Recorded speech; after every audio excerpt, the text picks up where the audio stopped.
Today's update is a lot, so please take care of your mental health.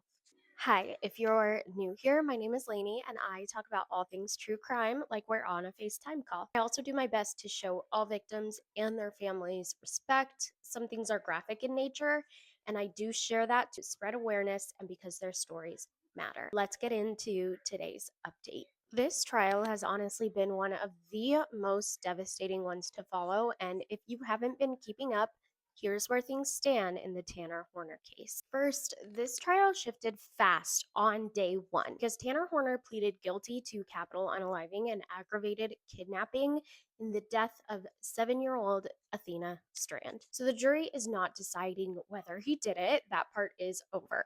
What they're deciding now is punishment. They are deciding between death penalty or life without parole. Since then, jurors have been hearing deeply emotional testimony and seeing evidence prosecutors say shows not just what happened to Athena, but who Tanner Horner is and whether he should ever be allowed to live outside of prison again, which he shouldn't. The prosecution told jurors this case would be graphic from the beginning. They said the jury would hear what a 200-pound man can do to a 67-pound child, and they warned there would be video and audio evidence from inside the FedEx truck. One of the first heartbreaking moments came from Athena's teacher, Lindsay Thompson. She described Athena as a true gem who was always smiling and said Athena would speak her mind and stand up for herself. Then she talked about the last note she sent home after Athena had a rough day at school. She said she told Athena, "I love you, and we will have a better day tomorrow." Prosecutors then asked, "Did you have a tomorrow?" And she answered, "No, I did not." That is one of those trial moments that just kind of punches you right in the chest. Athena's mom, Maitland Gandy, gave some of the most emotional testimony of the trial so far. She told the courtroom Athena was the perfect mixture of her and Jacob and said she was free, she was wild, and she was bright, and she was loving. She wanted to be loved, and that's it. She also said, "There is no doubt whatsoever that every single person who has ever met Athena absolutely loved Athena." Maitland described seeing Athena after her body was recovered and said, through tears, she was so cold and she didn't like the cold. She testified that she and Jacob tried to shield each other from some of the worst of what they were seeing, even in that moment. And she also made it very clear that to her, Athena is not just a headline or a case file. And she is right. Athena's dad, Jacob Strand, testified the next day, and his testimony was just as emotional in a different way. He talked about Athena like an actual little girl, not just a victim. Barbies, cowgirl boots, being outside, getting dirty, all of it. He said one of the last things that happened before she disappeared was that Athena ran up to him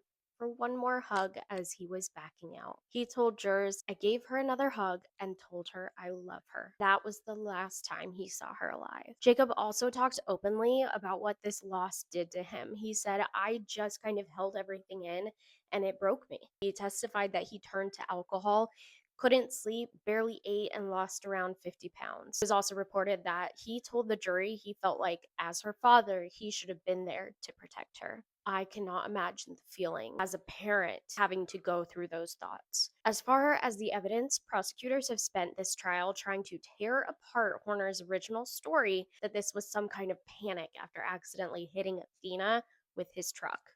It was reported that prosecutors presented evidence that Athena was alive in the truck and that the first words Horner said to her were, "Don't scream or I'll hurt you." Jurors also heard about Horner's searches after the crime. And according to CBS Texas, digital evidence showed searches and activity related to Athena after she disappeared, including Paradise Missing Girl, along with repeated viewing of photos and missing posters of Athena. Prosecutors also presented testimony that he searched things like whether FedEx truck cameras constantly record. The defense argued some of that may have been from old tabs or general social media exposure because the case was huge news. Then there were the interrogation videos and jail evidence, which were disturbing in a very different way. NBC reported jurors saw footage where Horner blamed an alter ego called Zero for taking Athena's life. In that same reporting, jurors also heard Horner say, "I thought it was funny."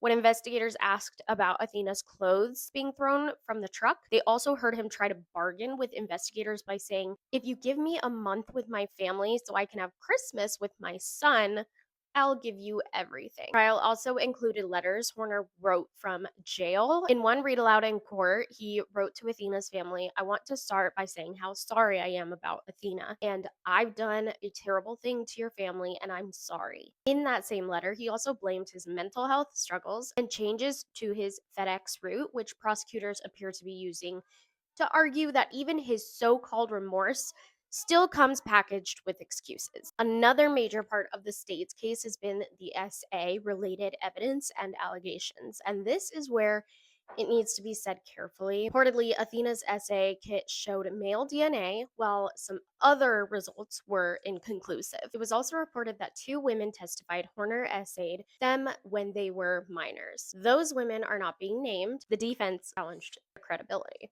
Separately, Court TV summarized the medical examiner's testimony as saying Athena's cause of death was blunt force injuries with smothering and strangulation, and that there was no evidence of SA trauma. So, jurors are hearing multiple pieces of evidence here, but not every piece answers the same question. And then today came what may be the most harrowing, harrowing point of the trial so far, the recording from inside the truck. It was reported Judge George Gallagher warned the courtroom, "If you think you cannot watch it or listen to it, leave now. Now's your time to get out." Jurors then saw a video showing Athena walking behind Horner to the truck and then heard audio from inside. Athena repeatedly asked, "Are you a kidnapper?"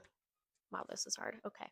Jurors also heard Horner threaten to hurt her if she screamed. Before covering the camera, he told her, "You're really pretty. You know that?" Later, jurors heard him tell her to take off her shirt and heard Athena say no and ask for her mom. Reported that the audio continued for more than an hour and included crying, screaming, and banging. Jurors were visibly shaken and sobbing. Some family members left the courtroom. Athena's parents were not in the room for that portion, and thank God. It was also reported prosecutors showed jurors footage of Horner driving past the search for Athena the very next day. When a woman told him a 7-year-old had been taken, he responded, "Are you serious?" and then drove on. So if you zoom out and look at the trial as a whole, this has not been a case where the state had to prove who killed Athena. Horner already admitted that. What they've spent this trial doing is building the argument that this crime was terrifying, prolonged, deeply cruel, and deserving of the harshest punishment Texas allows. And emotionally, you can tell that's exactly how this courtroom has experienced it. Between the teacher's testimony, her mom saying she was so cold and she didn't like the cold,